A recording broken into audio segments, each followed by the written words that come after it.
सभी विद्यार्थियों का हार्दिक स्वागत, हार्दिक अभिनंदन। प्रिय विद्यार्थियों, आज का वीडियो थोड़ा एक विशेष सूचना लेकर के उपस्थित हुआ हूं। वैसे आपके छंद का पहला वीडियो जारी किया गया, आज हम छंद प्रश्नोत्तर का दूसरा वीडियो जारी कर रहे हैं। हिंदी साहित्य के लिए बहुत ही महत्वपूर्ण है। बोर्ड परीक्षा के लिए और अर्धवार्षिक परीक्षा के लिए, दोनों के लिए ही बहुत अधिक महत्वपूर्ण है। बोर्ड क्लास के लिए, बोर्ड परीक्षा विशेष आप नाम देख रहे हैं जो इसके लिए है, तो वो वेरी इंपॉर्टेंट है। एक बात आपसे कहना चाहूंगा कि अब आपको ग्रुप्स में ऐड होने की आवश्यकता नहीं है। जैसे पहले अपने जैसे ग्रुप बनाए गए थे, जैसे बॉयज और गर्ल्स के लिए अलग अलग बनाए गए थे, अब आपको ग्रुप में ऐड होने की आवश्यकता नहीं है। क्यों? क्योंकि प्रत्येक जो वीडियो है, प्रत्येक वीडियो के डिस्क्रिप्शन में, प्रत्येक वीडियो जो भी वीडियो आपको मिलता है उस वीडियो के डिस्क्रिप्शन में सारे वीडियो के लिंक दिए गए हैं। वहां से आप हर विषय के वीडियोस पढ़ सकते हैं।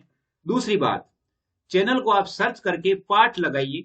जैसे मान लो छंद प्रश्नोत्तर भाग 2 या छंद प्रश्नोत्तर, आप कहीं भी इंग्लिश में लगाओगे, हिंदी में लगाओगे, तो भी आपके सामने साहित्य क्लासेज का छंद प्रश्नोत्तर है, वो निश्चित रूप से आपके सामने होगा और आप वहां से भी देख सकते हैं। तो आप डिस्क्रिप्शन में जरूर जाइएगा, डिस्क्रिप्शन में जाकर के, और वहां सारे वीडियो जो अपलोड हुए मिल जाएंगे।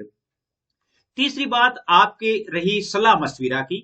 जैसे ग्रुप्स के अलावा सलाह मशविरा करने के लिए, जैसे मान लो आप किसी प्रश्न के बारे में समझ नहीं पा रहे हैं और उसके बारे में आपको पूछना जरूरी है, तो उसके लिए मैं आपको बीच में आपको नंबर बता दूंगा। उन नंबरों पे आप अपने व्हाट्सएप नंबर से कॉल कर सकते हैं, व्हाट्सएप से आप मैसेज करके भी पूछ सकते हैं। तो अब हम ग्रुप्स वाला झंझट नहीं रखेंगे, क्योंकि ग्रुप्स में बहुत सारे इश्यूज आते हैं। तो इसलिए आप ध्यान रखेंगे। व्याख्याता और वरिष्ठ अध्यापक की तैयारी करने वाले विद्यार्थियों के लिए भी यह वीडियो बहुत अधिक महत्वपूर्ण है। इसमें वो छंद छांटे गए हैं जो 12th क्लास के लिए आवश्यक है, और 12th क्लास का बहुत सारा सिलेबस है, वो आपके इन दोनों परीक्षाओं में आने वाला है। तो बोर्ड परीक्षा के लिए बहुत ही इंपॉर्टेंट है। बोर्ड परीक्षा के विद्यार्थी छंद के दोनों वीडियो यदि देख लेते हैं, तो मैं ये समझता हूं कि उनके लिए किसी प्रकार का, यानी छंद के प्रश्न है वो इनसे बाहर नहीं जाएंगे। आप अच्छी तरह से, वैसे यदि छंद को डिटेल में पढ़ना चाहते हैं तो छंद के बहुत सारे, ये 3 वीडियो बनाए हुए हैं, उनमें डिटेल से आप प्रत्येक छंद को पढ़ सकते हैं।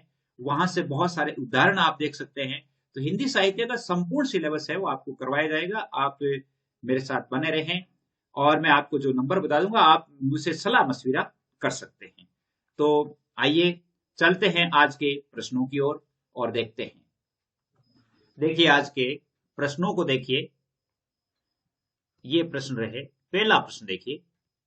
पहला प्रश्न है कि गीतिका छंद में कुल कितनी मात्राएं होती है? गीतिका छंद में कुल कितनी मात्राएं होती है? कुल 26 मात्राएं होती है। कितनी मात्राएं होती है? 26 मात्राएं होती है। इसके अलावा थोड़ा सा आपको और विशेष बता देता हूं कि इसमें 14-12 पर यति होती है। 14 और 12 मात्राओं पर यति होती है। इसके अलावा और क्या होता है? इसके अंत में लघु गुरु आता है। अंत में लघु गुरु आता है। अंत में क्या आता है? लघु गुरु आता है। जैसे गीतिका का उदाहरण आपको बता देता हूं कि हे प्रभु आनंद दाता, ज्ञान हमको दीजिए, शीघ्र सारे दुर्गुणों को दूर हमसे कीजिए। तो ये आपके उदाहरण हो जाएगा गीतिका छंद में। वैसे ये प्रश्न है, ये प्रश्न आपको बताने का ये है कि पूरे के पूरे छंद है वो रिवाइज हो जाए। जैसे देखिए ऐसा प्रश्न आए कि मेरी भो बाधा हरो राधा नागरी सोई, पंक्ति में कितनी मात्राएं हैं? आप इसमें मात्राओं को गिन करके देखें, इसमें कितनी मात्राएं हैं? टोटल 24 मात्राएं हैं। कितनी? 24 मात्राएं हैं। जैसे इसे देख लीजिए, इसको एक और, यानी ये आप गिन करके देख लीजिए। वैसे ये 24 मात्राओं वाला है। इसमें जैसे मान लो कोई जो जैसे कोई वर्तनी है वो इधर उधर हो सकती है। बाकी ये मेरी बहू, ये दोहा छंद का है और ये 24 मात्राओं वाला है। देखिए आपके साहित्य क्लासेज है, और साहित्य क्लासेज में आप यदि साहित्य क्लासेज सर्च करेंगे, अंग्रेजी में कर लो, अंग्रेजी में करोगे तो ऐसे करोगे साहित्य क्लासेज, जिसमें आपको प्रत्येक विषय में जो छंद आपको पढ़ने मिलेंगे। अन्य विषयों का जो आपको साहित्य क्लासेस मिलेगा वो साहित्य क्लासेस 7-9 मिलेगा। दो आपको मिलेंगे, एक तो साहित्य क्लासेस और एक साहित्य क्लासेस 7-9।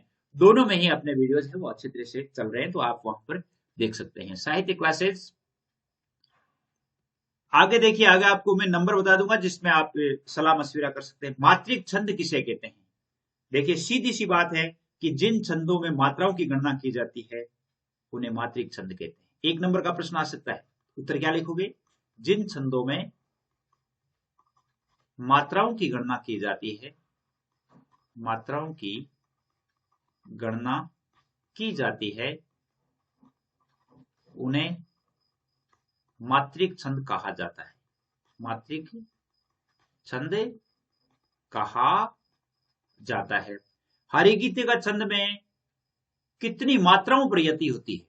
हरिगीति का छंद में कितनी मात्राओं पर यति का विधान है? पहले तो आप हरिगीति का कितनी मात्राएं होती है? टोटल 28 होती है। यति कितना पर होती है? 16 और 12 पर होती है। कितने पर होती है?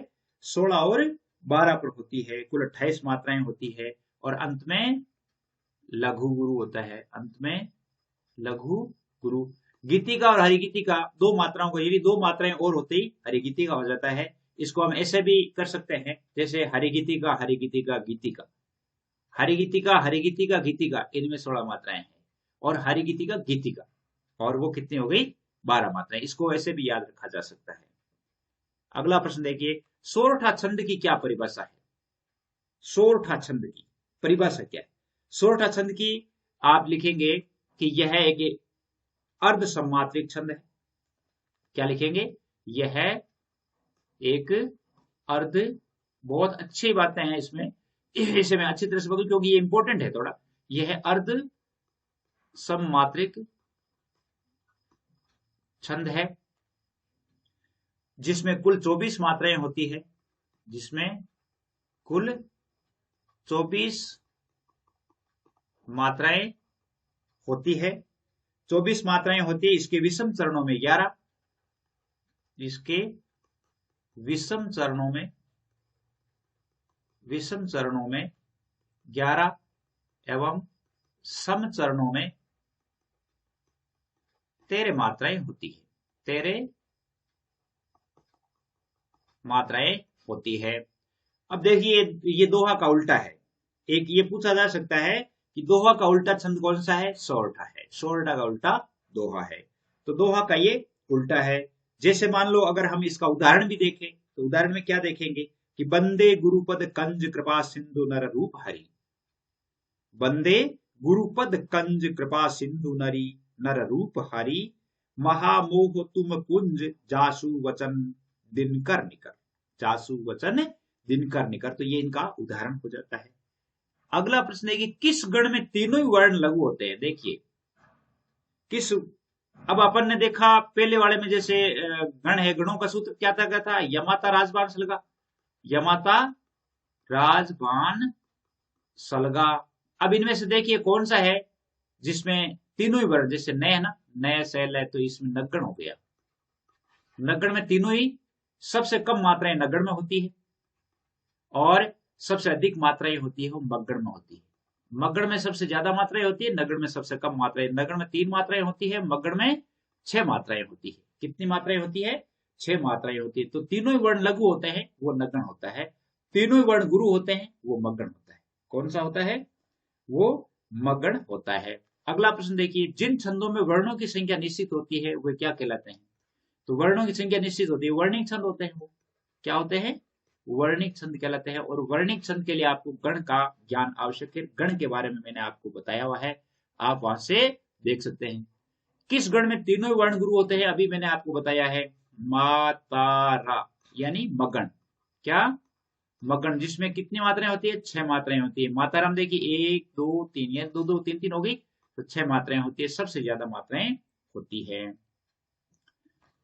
अब देखिए चारों चरणों में समान मात्रा वाले छंदों को क्या कहा जाता है? चारों चरण है, चारों चरणों में जो समान मात्राएं होती है उन छंदों को क्या कहा जाता है? सममात्रिक।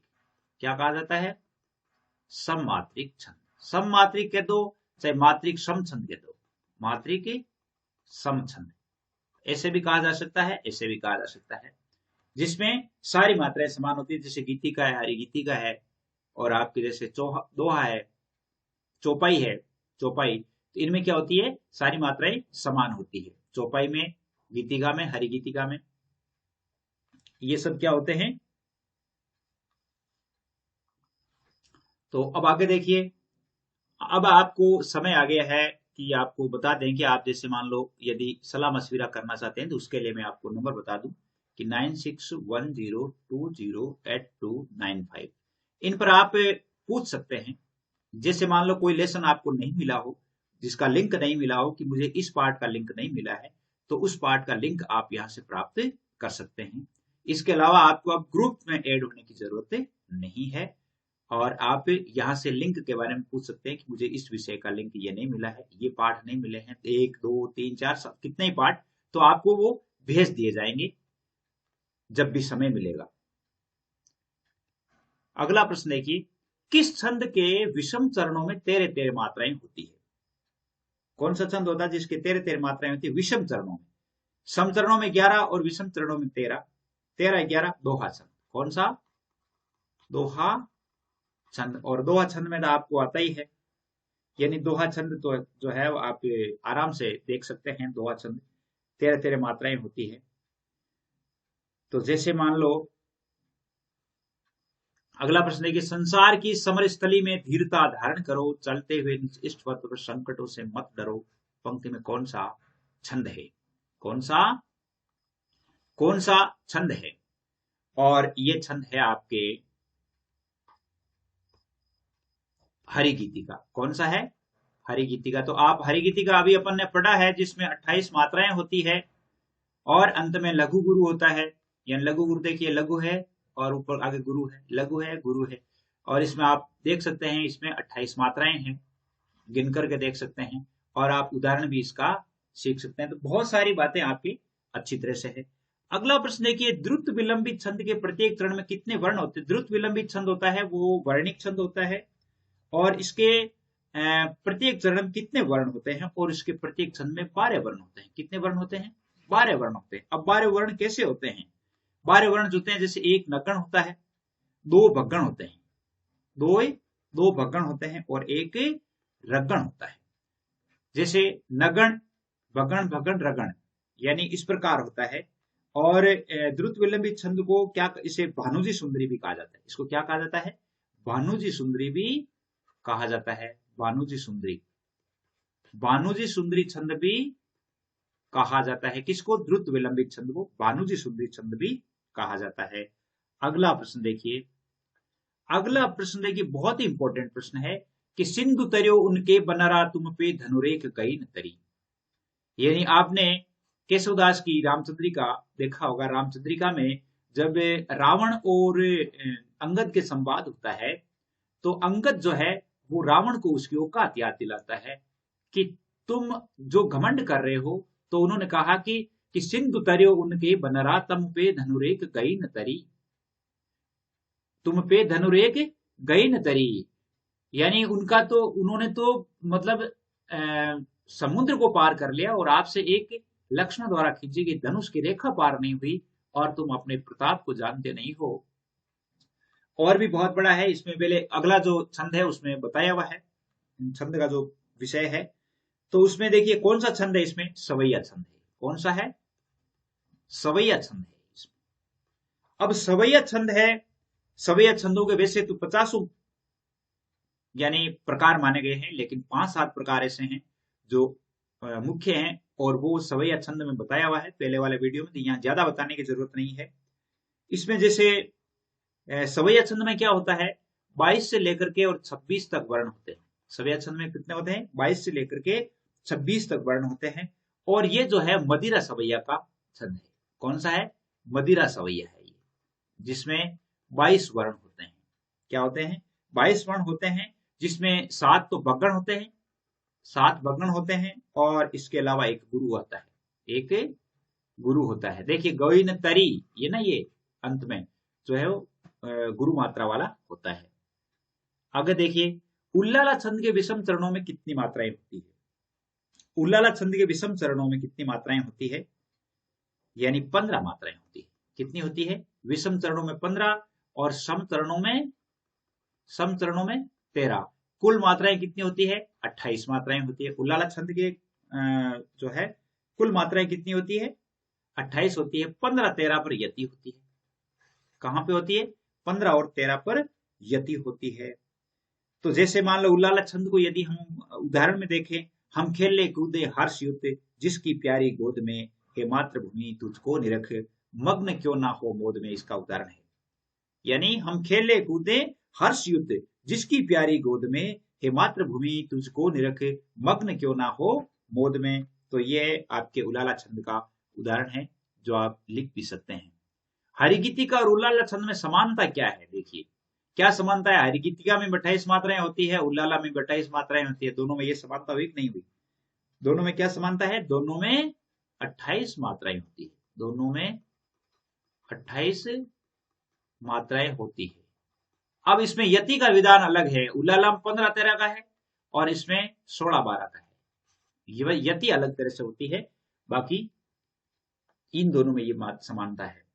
अगला प्रश्न है, गणों की दृष्टि से सवैया छंद कितने प्रकार का होता है? गणों की दृष्टि से, और गणों की दृष्टि से सवैया छंद 3 प्रकार का होता है।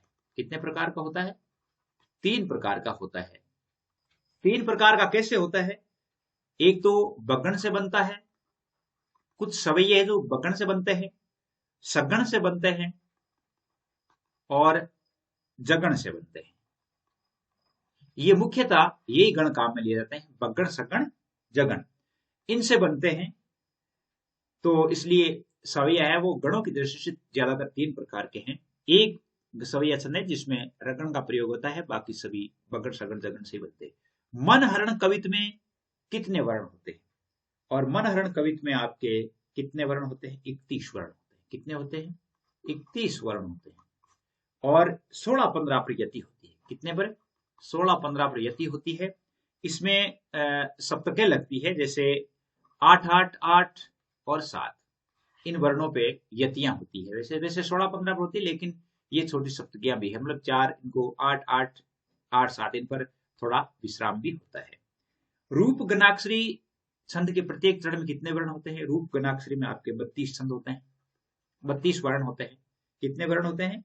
32 वर्ण होते हैं और 16 16 पर यति होती है। कितने पर? 16 16 पर यति होती है। बहुत ही इंपॉर्टेंट प्रश्न है ये। या लकुटी अरु कामर या पर राजति हूं पुल को तजदारो, किस गण की आवृत्ति हो रही है? अब देखिए ये बहुत इंपॉर्टेंट है, इसमें गण कौन से गण की आवृत्ति हो रही है और वो आपको देखना है। इस पंक्ति में आपके कौन से गण की आवृत्ति हो रही है? इस पंक्ति में हो रही है, इसमें आपके भगण की आवृत्ति हो रही है। किसकी हो रही है?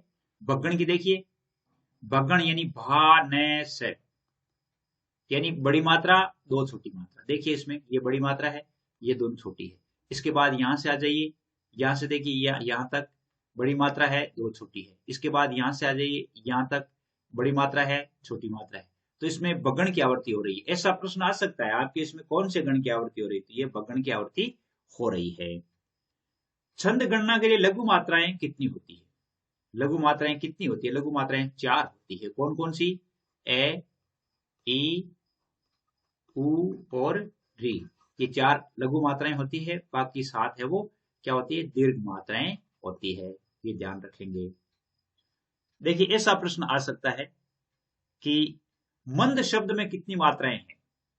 ये मंद शब्द है, इसमें मात्राएं कितनी हैं? मंद शब्द में देखिए, मंद यानी जो मैं के ऊपर जो बिंदी होती है उसकी 2 मात्राएं गिनी जाती है, 2 और 1 3।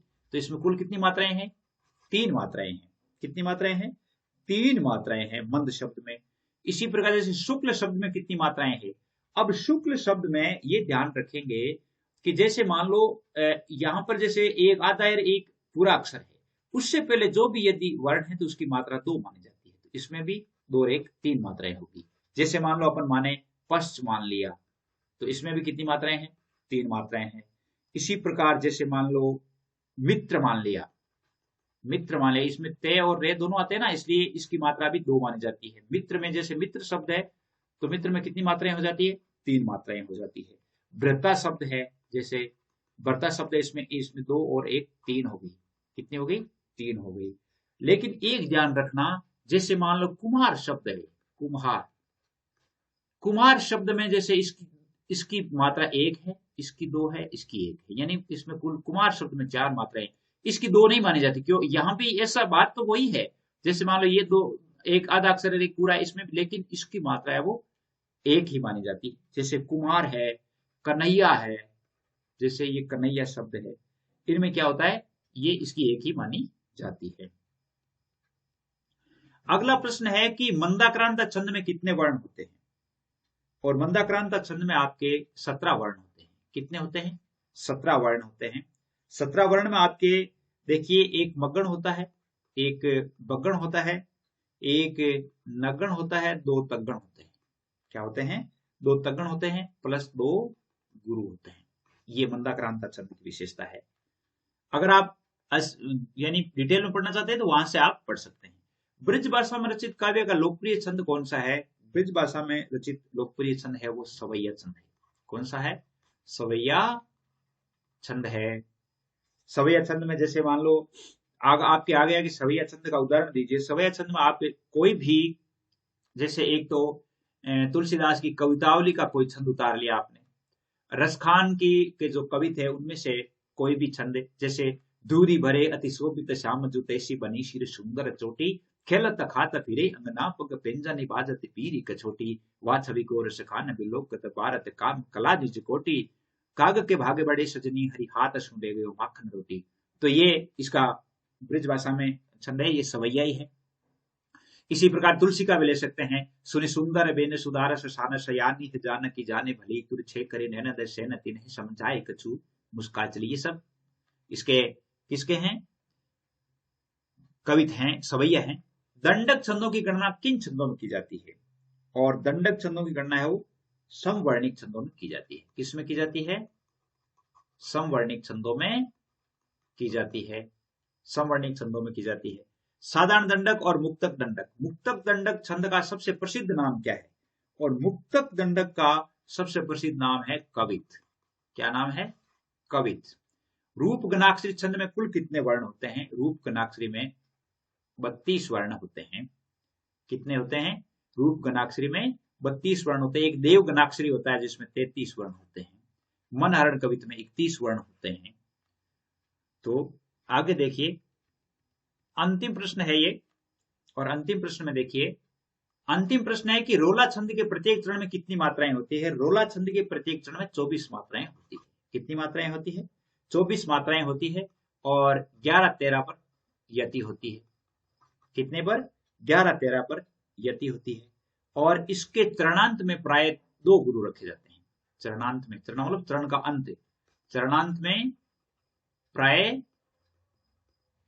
2 गुरु रखे जाते हैं।